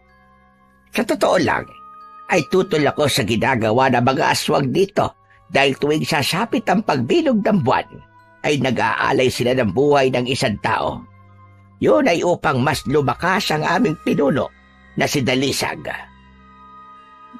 Sa gitna ng pagsasalita ni Lola Lukring, ay isang malaking boses ng lalaki ang narinig nila sa labas. Agad na humiwalay si Elmo sa pagkakayakap kay Lola Lukring. Lukring, buksan mo ang pinto ng iyong bahay. Sino po yun? Si Dalisag, ang aming pinuno. Pero huwag kang mag-alala dahil ako bahala sa iyo. Dito ka lang. Lumapit si Lola Lukring sa pinto at binuksan yun. Mula sa papag na kinaroroonan ni Elmo, ay nakita niya sa labas ang isang matangkad na lalaking may malaking katawan. Hanggang batok ang buhok ng lalaki at meron yung makapal na balbas at bigote. May kakaibang takot siyang naramdaman dahil sa matalim na tingin ng lalaki. Ano ang sadya mo sa akin, Dalisag? May nakapagsabi sa akin na may isang batang lalaking tila naligaw rito sa ating pugad. Nagtungo raw ang batang yun dito sa iyong kubo. Nasa na siya? Isa ba siyang tao? Hindi siya isang tao, Dalisag. Gaya rin natin siya na isang aswang. Ang sabi niya sa akin ay umalis siya sa baryo kung saan siya dating naninirahan dahil nalaman ng mga tao roon na isa siyang aswang. Naglakad-lakad siya sa gubat at naligaw rito sa atin. Nasaan na ang batang sinasabi mo? Iharap mo siya sa akin dahil nais kong makasiguro. Bakit nagdududa ka sa akin, Dalisag? Matagal na akong kasapi ng iyong lipi. Ang buong akala ko buo na ang tiwala mo sa akin. Huwag ka nang maraming sinasabi, Lukring. Iharap mo sa akin ang batang lalaki. Marahang lumingon si Lola Lukring kay Elmo. Tumango ang matanda sa kanya. Bumaba si Elmo ng papag at bagyang nanginginig ang katawan na lumapit siya kay Lola Lokring. Matiim siyang tinignan ni Dalisag mula ulo hanggang paa. Pinigilan niya ang kanyang paghinga nang biglang inamoy ni Dalisag ang leeg niya. Maya-maya pa ay inilayo na ni Dalisag ang mukha nito kay Elmo. Isa kang ang aswang. Naaamoy ko sa iyong dugo ang pagiging aswang. Ngunit bakit tila natatakot ka, bata? Pagpasensyahan mo na si Elmo, Dalisag. Hanggang ngayon kasi ay natatakot pa rin siya dahil sa pagtakas niya sa mga tao. Tinugis kasi siya ng mga yon at muntik pa siyang mapatay. Nagpunta ka sa tamang lugar, bata. Sa lugar na ito ay ligtas ang mga kagaya natin. Walang tao ang maaaring manakit sa iyo rito. Bagkus ay sila ang ating sasaktan at papahirapan. Oo nga pala, ako si Dalisag. Ako ang pinuno ng mga aswang sa lugar na ito. Bilang kapalit ng pagpayag kong manirahan ka rito, ay kailangan mo kong paglingkuran at pagsilbihan. Wala kang ibang kikilalaning Panginoon, kundi tanging ako lamang. Nagkakaintindihan ba tayo? Opo, naiintindihan ko po, Pinunong Dalisag. Mabuti naman. Lokring, ikaw na ang bahalang magsabi sa batang yan ang mga dapat niyang malaman at ihanda mo rin siya sa magaganap na gabi ng pag-aalay. Ako na ang bahala sa kanya, Dalisag. Walang paalam na tumalikod si Dalisag at naglakad palayo. Nang nawala na yon sa kanilang paningin, ay sakalang isinarado ni Lola Lokring ang pinto. Doon na sila nakahinga ng maluwag. Totoo nga po ang sinabi niyo, Lola. Hindi nga nalaman ng aswang na yun na isa akong tao. Ang galing! Sinabi ko naman sa'yo, epektibo ang likidong ininom mo kanina. Nakita mo naman na inisip ni Dalisag na isa ka ring aswang. Pero Lola Lokring, nakakatakot po si Dalisag. Kahit nasaan yung tao siya, ay natatakot na po ako sa kanya. Totoo ang iyong sinabi. Nakakatakot talaga si Dalisag. Wala siyang awa lalo na sa mga tao. Sa tuwing umaatake siya sa inyong baryo, ay hindi maaaring wala siyang papatayin. Kahit ang mga alagad niyang aswang, ay hindi siya nagdadalawang isip na patayin kapag may nagawa itong mali o labag sa kanyang kautusan. Ang tapang niyo naman po pala kung ganun, kasi sinuway niyo po si Dalisag. Ito pong pagtulong niyo sa akin, isang malaking paglabag po ito, hindi ba? Alam ko, Elmo. At alam ko rin kapag nalaman ito ni Dalisag, ay papaslagin niya ako. Pero wala na akong pakialam kahit mamatay ako. Basta alam ko na ginawa ko ang tama. Matanda na ako. At hindi na ako natatakot na mawala sa mundong ito. Ang gusto ko lang, bago sana ako mamatay, ay may magawa akong kabutihan. Kaya nang makita kita, ay hindi na ako nagkaroon ng pagdadalawang isip na tulungan ka. Naantig ng gusto si Elmo sa mga salitang sinabi ni Lola Lokring. Mas lalo niyang naramdaman ang kabutihan nito dahil kahit sarili nitong buhay ay handa nitong ialay basta matulungan lang siya nito. Sa unang gabi ni Elmo, sa pugad ng mga aswang, ay hindi niya magawang makatulog. Tahimik ang paligid, pero hindi nawala ang takot niya, lalo na sa tuwing naiisip niya na ang lahat ng kasama niya sa lugar na yon ay pulos mga aswang. Dahil hindi makatulog, ay bumangon si Elmo. Kinuha niya ang kanyang bag na nasa ilalim ng papag. Binuksan niya yon at inilabas niya ang medalyon na ibinigay sa kanya ni Mang Felix. Biglang nagising si Lola Lokring at lumapit ito kay Elmo. Ano yang hawak mo, Elmo? Isa po itong agimat na ibinigay po sa akin ng tatay ko. Kapag suot ko po ito, ay nagkakaroon po ako ng kakaibang lakas kapag nakikipaglaban po ako sa mga aswang. Ito po ang dahilan kung bakit ko napatay yung aswang na sinasabi ko po sa inyo. Pero ito rin po ang dahilan kung bakit nagalit po si tatay sa akin. Elmo, sana ay maunawaan mo na walang kinalaman ng bagay na yan kung bakit nagalit ang tatay mo sa'yo. Ang iyong pagsuway sa kanya ang totoong dahilan kung bakit siya nagalit sa iyo. Sana po talaga ay makauwi na po ako sa amin, Lola. Gusto ko pong humingi ng tawad sa tatay ko at sa lahat po ng nagawa kong pagkakamali. Mangyayari yan, Elmo. Maniwala ka lamang sa akin. Makakaalis ka sa lugar na ito. Ang mabuti pa ay mahiga ka na ulit. Matulog ka na at alam kong kanina ka pagising. Naunang bumalik sa papag si Lola Lukring. Ibinalik muna ni Elmo ang medalyon sa bag bago siya humiga. Kahit hindi inaantok, ay pumikit pa rin siya at pinilit niyang makatulog. Pagsapit ng madaling araw, ay nagising sina Elmo at Lola Lukring dahil sa ingay sa labas. May pagtatakang tumingin si Elmo sa matanda. Ano pong nangyayari sa labas? Bakit parang nagkakagulo po sila roon? Hindi sila nagkakagulo. Masaya sila. Sa palagay ko ay may nakuha ng mga aswang na isang taong iaalay sa kabilugan ng buwan. Lumabas ng kubo sina Elmo at Lola Lukring. Labis na nagimbal si Elmo nang makita niya na hawak ng mga aswang ang tatay niya. Nangihina si Mang Felix at puno ng sugat at dugo ang katawan. Tatakbo sana si Elmo papunta sa tatay niya, pero agad siyang hinawakan ni Lola Lukring sa braso. Anong gagawin mo? Lola, siya po ang tatay ko. Ano ka mo? Totoo ba yung sinasabi mo? Opo, kailangan ko po siya tulungan bago pa po siya patayin ng mga aswang. Hindi mo maaaring gawin yan ngayon. Gusto mo bang pati ikaw ay mamatay? Pero Lola, makinig ka sa akin, Elmo.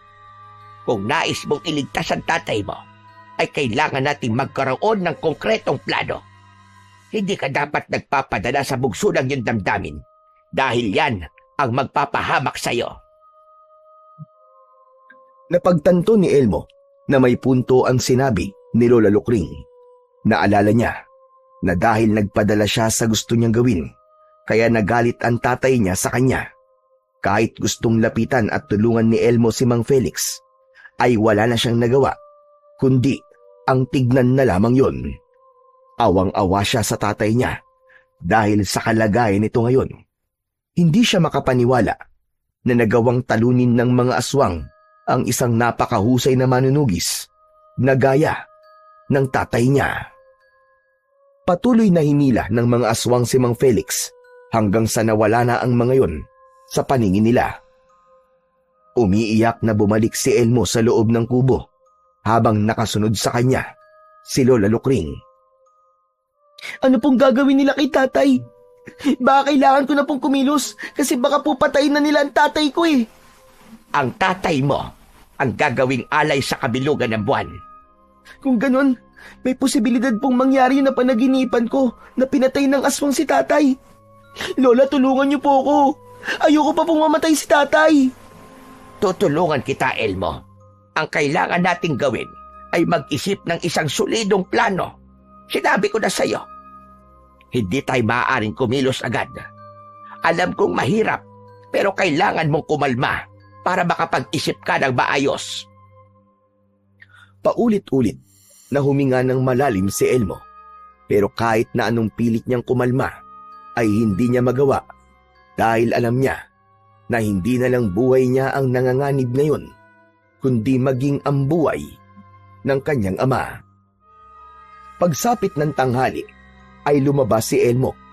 Hinanap niya ang pinagdalhan ng mga aswang sa tatay niya, hanggang sa nakita niya si Mang Felix na nakakulong sa isang maliit na kulungang gawa sa kawayan. Nakaupo lang yon dahil mababa ang kulungan at hindi nito kayang makatayo. Nakaupo si Mang Felix at nakasandal sa kulungan. Natutulog yun at bakas sa muka ang panghihina. Naluluwang lumapit si Elmo kay Mang Felix. Tatay? Nagising si Mang Felix at nagulat ito nang makita si Elmo. Elmo, anong ginagawa mo rito? Bakit ka nandito? Dito po ako napunta sa pugad ng mga aswang nung naglayas po ako, tay. Pero wag po kayong mag-alala dahil may isang matandang babae na aswang ang tumulong po sa akin. May pinainom po siya sa akin para hindi po maamoy ng mga aswang na isa po akong tao. Ang akala po nila ay aswang din po ako na kagaya nila. Ikaw po, paano ka po nila nadala dito? Hindi po ako makapaniwala na nagawa nila kayong talunin. Ang totoo ay kagabi ko lang nalaman na may pugad na mga aswang dito sa gubat. Naisip ko na baka dito ka napunta dahil may nakakita sa'yo na nagpunta sa gubat nung gabing naglayas ka. Sinadya ko magpatalo sa mga aswang nang marinig ko na kailangan nila ng iaalay sa pagsapit ng kabilugan ng buwan para madala nila ako rito. Hindi nga ako nagkamali dahil nandito ka nga talaga, anak. At salamat sa Diyos dahil buhay ka pa. Kasalanan ko po pala kung bakit po kayo napahamak, Tay. Kung nag-isip lang po sana ako at hindi po naglayas ay wala po kayo rito sa pugad ng mga aswang. Patawarin niyo ako, Tay, ha? Patawad po kung sinuway ko po kayo. Naiintindihan ko na po na maling-mali talaga ang ginawa ko. At kaya niyo ako hindi pinapayagan na maging manunugi sa edad ko ay dahil ayaw niyo po ako mapahamak. Patawarin mo rin ako, anak. Kung nasigawan kita, kung naging maayos lang sana ang pakikipag-usap ko sa iyo, ay hindi kita masasaktan at hindi mo maiisipang maglayas. Napahinto sa pag-uusap sina Elmo at Mang Felix nang makarinig sila ng yabag ng paa. Paglingon ni Elmo ay nanlaki ang kanyang mga mata nang makita niya si Dalisag na naglalakad papalapit sa kanila. Huli na para punasan ni Elmo ang luha niya dahil nakita na yon ni Dalisag. Anong ginagawa mo rito, Elmo? Bakit mo kinakausap ang alay? At bakit ka umiiyak? Magkakilala ba kayong dalawa? Hindi po. Hindi ko po siya kilala. Ang totoo nga po niyan eh. Ngayon ko lang po nakita ang taong yan. Talaga? Nagsasabi ka ba sa akin ng totoo? Kung hindi mo siya kilala, ay bakit ka umiiyak? Nang nakita ko po kasi siya, ay naalala ko po yung ginawa ng mga tao sa akin sa baryo kung saan po ako dating nakatira. Naiiyak po ako ng dahil sa galit. Ganyan nga. Dapat ay magalit ka sa mga tao. Sila ang dahilan kung bakit tayo nagtatago na hindi naman dapat. Sila ang dapat na magtago at hindi tayo dahil mas malakas tayo kumpara sa kanila. Pero hindi ko pinapayagan ng kahit na sinong lumapit sa alay. Kaya kung ayaw mo maparusahan, ay umalis ka na rito. Pasensya na po. Hindi ko pa po kasi alam ang bagay po na yan. Pagbibigyan kita sa pagkakataong ito, pero sa susunod ay hindi na. Sige na, umalis ka na rito. Bagyang yumukod si Elmo kay Dalisag bago siya naglakad palayo sa kulungan ni Mang Felix. Nang nakalayo na siya, ay mabilis niyang sinulyapan ang tatay niya at mas lalo siyang nahabag dahil sa kaawa-awa nitong kalagayan. Nang nagpatuloy na siya sa paglalakad, ay nangako siya sa kanyang sarili. Nagkagawin niya ang lahat para mailigtas ang kanyang ama. Pagpasok ni Elmo sa kubo ni Lola Lukring, ay nakita niya ang matanda na nakaupo at matiim ang tingin sa kanya. Saan ka galing, Elmo? Pinuntahan ko po si tatay sa kulungan niya. Bakit ka nagtungo roon? Alam mo bang mahigpit na ipinagbabawal ni Dalisag na lumapit ang kahit na sino sa alay? Isang kaparusahan ang ipapataw sa iyo sa oras na mahuli ka ni Dalisag. Alam ko na po, Lola. Ang totoo nga po niyan eh. Nakita po ko ni Dalisag. Pinagbigyan po ko ni Dalisag kasi bago pa lang ako rito. Hindi niya po ako pinarusahan. Sa susunod ay huwag mo nagkagawin yan, Elmo.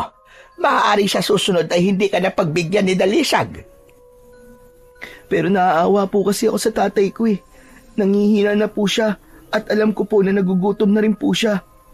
Hindi po ba pwedeng dalan ko siya ng pagkain? Hindi pwede, Elmo. Alam kong mahirap para sa iyo to.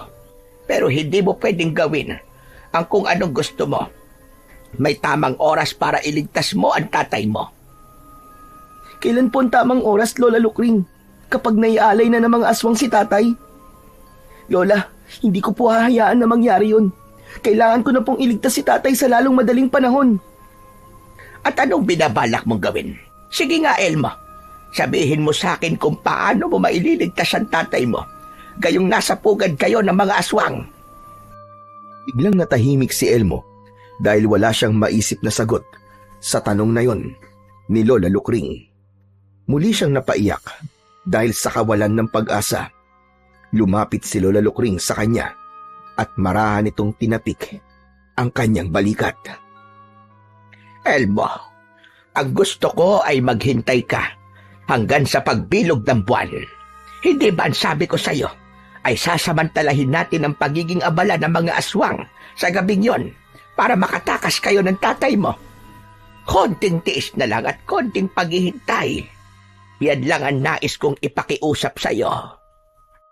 Patuloy lang sa pag-iyak si Elmo. Wala siyang ibang sinisisi kung bakit sila napunta ng tatay niya sa sitwasyon na yon, kundi ang kanyang sarili. Kaya naisip niya na kung meron mang dapat gumawa ng paraan para makaalis sila sa pugad ng mga aswang, ay walang iba, kundi siya rin. Siya lamang ang may kakayahan na iligtas ang tatay niya, lalo na sa kalagayan ng tatay niya na sugatan ito at nangihina. Pagsapit ng hapon ay hindi pa rin maalis-alis sa isip ni Elmo ang kanyang ama. Nag-aalala siya sa kung ano na ang kalagayan nito sa sandaling yon. Palakad-lakad siya sa loob ng kubo at hindi niya magawang kumalma. Kawawa naman si tatay. Siguradong gutom at uhaw na siya. Kailangan ko siyang dala ng pagkain para magkaroon siya ng lakas kahit papano. Kumuha ng karne sa tapayan si Elmo. Nilagyan niya ng tubig ang baso at saka siya lumabas. Panay ang linga niya sa paligid. Nagpasalamat siya dahil tila lahat ng nakatira sa lugar na yon ay nasa loob ng bahay ng mga ito. Malayo pa lang si Elmo sa kulungan ni Mang Felix ay nakita na siya nito. Mas binilisan ni Elmo ang paglalakad hanggang sa makalapit na siya sa kulungan. Anong ginagawa mo rito, Elmo? Hindi mo ba narinig yung sinabi sa'yo ng aswang kanina? Paparusahan ka niya kapag nakita ka niya ulit dito. Si Dalisag po yun, tay. Siya po ang pinuno ng mga aswang dito. Pero wag po kayo mag-alala kasi aalis din po kagad ako. Alam ko po kasi na nagugutom at nauuhaw na po kayo eh. Kaya dinalhan ko po kayo ng pagkain at tubig. Ito po, kumain na po kayo, tay. Inilusot ni Elmo ang karne at baso sa kulungan. Agad namang kinuha ni Felix ang mga yon. Sige tay, kumain lang po kayo dyan para hindi po kayo masyadong manghina. Hindi na muna nagsalita si Felix. Mabilis nitong inubos ang karne at ang isang baso ng tubig. Matapos nitong kumain, ay ibinalik ni Felix ang baso sa anak niyang si Elmo. Aalis na po ako, tay ha. Huwag po kayo mag-alala. Kasi po sa kabilugan po ng buwan ay tutulungan po ako ni Lola Lukring na itakas po kayo. Sinong Lola Lukring? Yung aswang po na tumulong po sa akin, tay. Saka na po ako magpapaliwanag kapag nakaalis na po tayo rito. Sige po, aalis na po ako. Baka po may makakita pa sa akin eh. Mag-iingat ka, anak. Matipid nang ngumiti at tumango si Elmo bago siya umalis. Nagmamadali siyang naglakad. At nang makabalik na siya sa bahay ni Lola Lukring, ay doon na siya nakahinga ng maluwag dahil sigurado siya na walang nakakita sa pagbibigay niya ng pagkain at tubig sa tatay niya. Kinagabihan, tahimik na kumakain ng hapunan sina Elmo at Lola Lukring. Nagkatinginan sila nang marinig nila ang boses ni Dalisag sa labas na tilatawag ang pangalan ni Lola Lukring. Huminto muna sila sa pagkain at pinagbuksan ni Lola Lukring ng pinto si Dalisag. Nakita ni Elmo na hindi mag-isa si Dalisag dahil meron yung kasamang dalawang lalaki. Isa sa mga lalaki ay may nakasampay na lubid sa balikat. Dalisag, anong kailangan mo at nagtungo ka rito ng ganitong oras? Wala akong kailangan sa'yo. Pero sa batang inampun mo ay meron. May nakakita sa kanya na nagdala ng pagkain at tubig sa biyag, kaya kailangan niyang maparusahan. Pero bago pa lang siya rito, Dalisag, hindi pa niya alam ang patakaran natin. Pagbigyan mo na siya sa pagkakataon na to, at ako na ang bahalang magdisiplina sa kanya. Labis na kinabahan si Elmo sa narinig niya. Hindi niya akalain na meron palang nakakita sa ginawa niya kanina. Pinagbigyan ko na siya nung una, pero inulit pa rin niya. Kaparusahan na ang nararapat sa kanya. Ilabas mo ang bata, Lukring! Hindi. Kung gusto mo ay ako na lang ang parusahan mo at wag na ang bata. Tutal, ako ang totoong may kasalanan. Dahil kung sinabi ko sana kagad sa kanya ang mga bawal sa lugar na ito, ay hindi niya yung gagawin. Tumahimik ka! Ibigay mo na lang sa akin ang bata! Pakiusap, Dalisag. Ako na lang ang iyong parusahan. Inutusan ni Dalisag ang dalawang lalaki na pumasok sa kubo at kunin si Elmo. Pagpasok ng dalawang lalaki ay hinawakan ng mga yun ang magkabilaang braso ni Elmo. Hindi na siya pumalag dahil baka kapag ganun ang ginawa niya ay mas lalong magalit si Dalisag. Lola, huwag po kayong mag-alala. Kaya ko po ang sarili ko.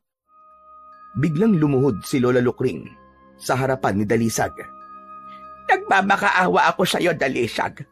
Huwag mong parusahan si Elmo.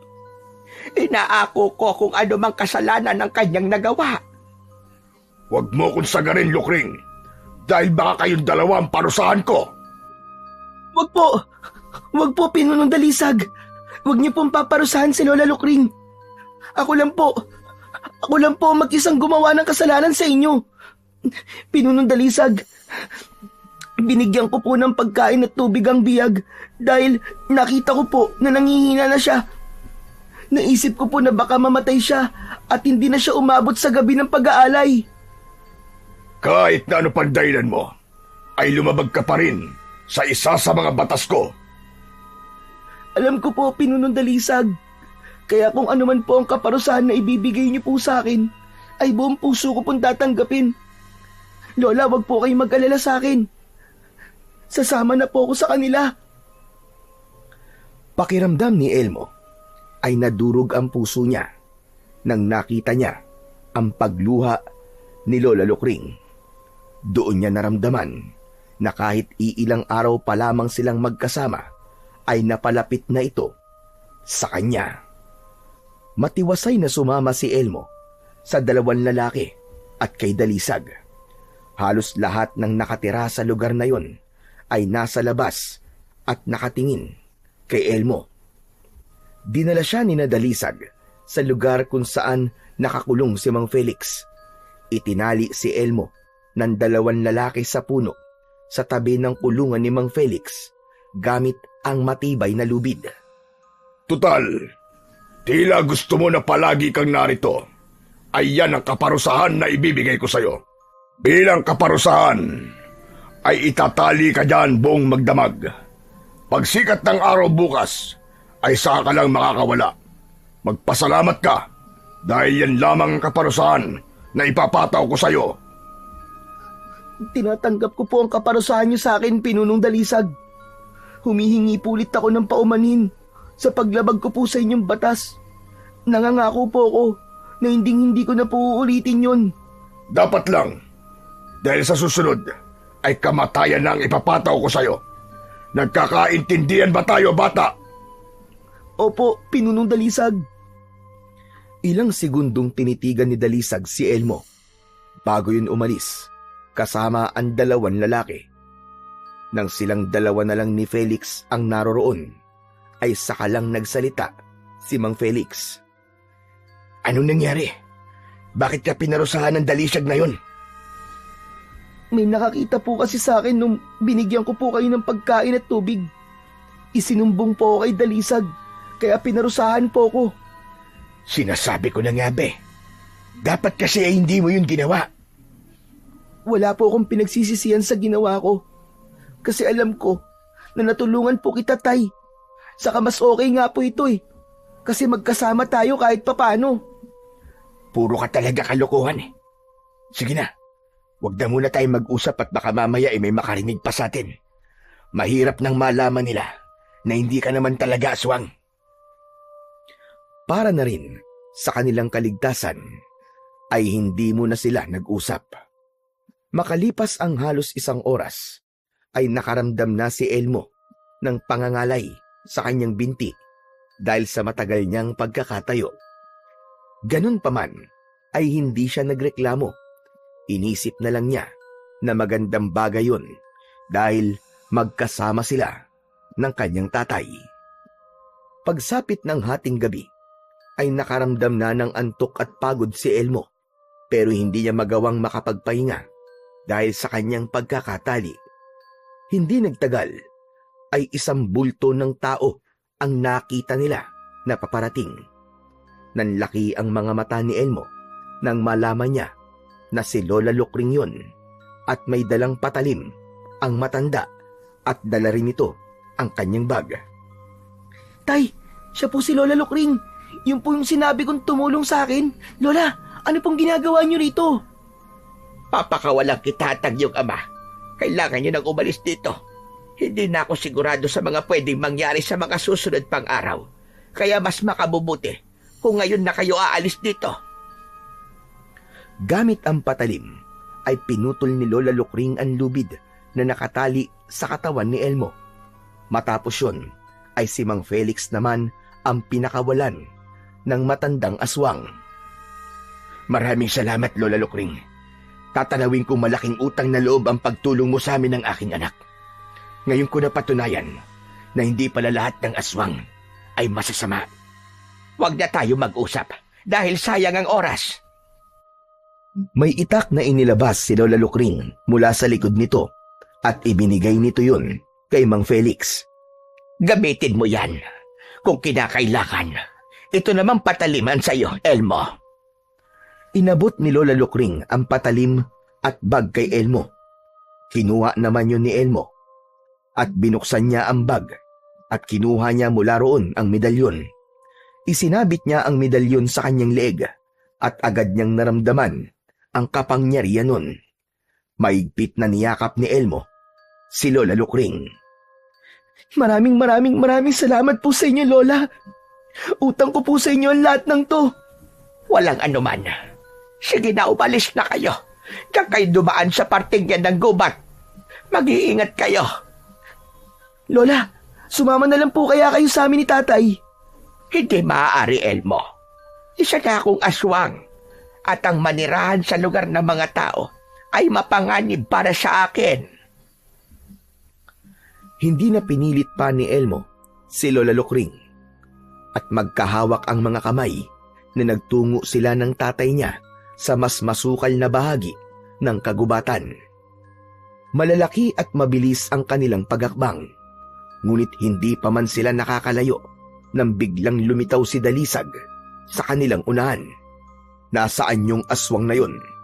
Namumula ang mga mata ni Dalisag. Matutulis ang ngipin at kuko. Ang buong katawan nito ay nababalutan ng makapal at itim na balahibo. Napahinto sina Elmo at Mang Felix. At saan kayo pupunta? Akala nyo ba ay makakatakas kayo? Ikaw bata, sino ka man talaga? Bakit ka nagtataksil sa ating lahi at tinutulungan mo ang taong yan? Dahil hindi ako isang aswang. Hindi niyo ako kalahi. Kung ganun, ay nilinlang mo lang pala ako. Kamatayan ang nararapat para sa mga kagaya mo. At sa tingin mo, ay papayag akong saktan mo ang anak ko? Uy! Tignan mo nga naman. At mag-ama pala kayong dalawa. Mas magiging maganda ang laban na ito. Hindi na nagsalita si Mang Felix at una itong umatake kay Dalisag gamit ang kanyang matalas na itak na ibinigay sa kanya ni Lola Lukring. Kahit nanghihina, ay pinilit pa rin ni Mang Felix na labanan ng pinuno ng mga aswang na si Dalisag. Ngunit lahat ng pag-atake nito ay matagumpay na naiwasan ni Dalisag. Hanggang diyan ka na lang ba? Wala ka palang kwenta. Hindi mo ako mapapatay kung ganyang kakabagal. Mahinang nilalang. Biglang kinalmot ni Dalisag sa tiyan si Mang Felix. Napaluhod si Mang Felix at malakas itong sinipa ni Dalisag sa muka. Natumba sa lupa si Mang Felix at nahirapan na yung tumayo. Tatay! Ngayon, ikaw naman ang makakatikim ng aking bangis, bata. Humanda ka! Sumugod si Elmo kay Dalisag. Inunahan niya na ito. Taglay niya ang kakaibang bilis at lakas dahil sa suot niyang medalyon. Iniwasan niya ang matutulis na mga kuko ni Dalisag. Lumusot siya sa ilalim ng braso ng aswang at buong puwersang sinaksak niya ang tagiliran nito gamit ang patalim. Umalingaw-ngaw ang nakakakilabot na hiyaw ni Dalisag at umatras ito ng ilang hakbang habang nanginginig ang katawan. Mas lalo nanlisik ang mga mata ni Dalisag at mabilis siyang umatake sa batang si Elmo. Tumalon yun at sinunggaban si Elmo. Napahiga si Elmo habang nasa ibabaw niya si Dalisag. Hawak nito ang mga braso niya kaya hindi siya makagalaw. Hindi ko akalain na malakas ka palang bata ka. Pero wala pa rin ang lakas mo kumpara sa aking lakas na pinuno ng mga aswang. Ngayon, harapin mo na ang kamatayang nararapat para sa iyo. Ngumanga ng napakalaki si Dalisag. Handa na sana nitong sakmalin sa leeg si Elmo at patayin ng isang aswang ang sumampa sa likod ni Dalisag at kinagat ito sa leeg. Sumambulat ang dugo sa lupa. Nang mabitiwan ni Dalisag ang mga kamay ni Elmo, ay sinamantala niya ang pagkakataong yun upang tuluyan ng wakasan ang buhay ni Dalisag na pinuno ng mga aswang. Mabilis niyang itinarak sa dibdib ni Dalisag ang patalim at pinagdiinan niya yon na maigi. Siniguro niya na tinamaan niya ang puso nito. Paghugot niya sa patalim, ay doon na niya nilaslas ang leeg nito. Sumambulat ang maitim na dugo ni Dalisag sa mukha ni Elmo. Pero hindi niya yon ininda. Nagawa pang makatayo ni Dalisag, pero natumba rin yun at tuluyan na ngang binawian ng buhay. Patay na ang pinuno ng mga aswang. Agad na nilapitan ni Elmo si Mang Felix at tinulungan niya itong tumayo. Tinignan nila ang aswang na tumulong sa kanila. Bumalik sa pagiging tao ang aswang at napangiti si Elmo nang malaman niya na yun ay walang iba kundi si Lola Lukring. Masayang nilapitan ni na Elmo at Mang Felix si Lola Lukring na nasaan yun ng tao. Lola Lukring! Salamat po, Lola. Sobrang bait niyo po talaga. Kung di po kayo dumating, ay baka patay na po kami ng tatay ko. Hindi ba't nangako ko sa iyo na hindi kita pababayaan, Elmo? Sige na, umalis na kayo. Ligtas na kayo dahil patay na si Dalisag. Hindi niya na kayo masasaktan. Pero Lola Lukring, paano ka po? Saan na po kayo pupunta ngayon? Sa ngayon ay hindi ko pa alam. Pero isa lang ang sigurado ko, hindi na ako babalik sa pugad ng mga aswang. Matapos magpaalam kay Lola Lukring, ay naglakad na sina Elmo at Felix palabas ng gubat, palabas sa pugad ng mga aswang. Hanggang sa tuluyan na silang nakauwi sa kanilang bahay. Makalipas ang ilang araw, ay bumalik sila sa pugad ng mga aswang, ngunit wala na silang nadatnan doon ni isa.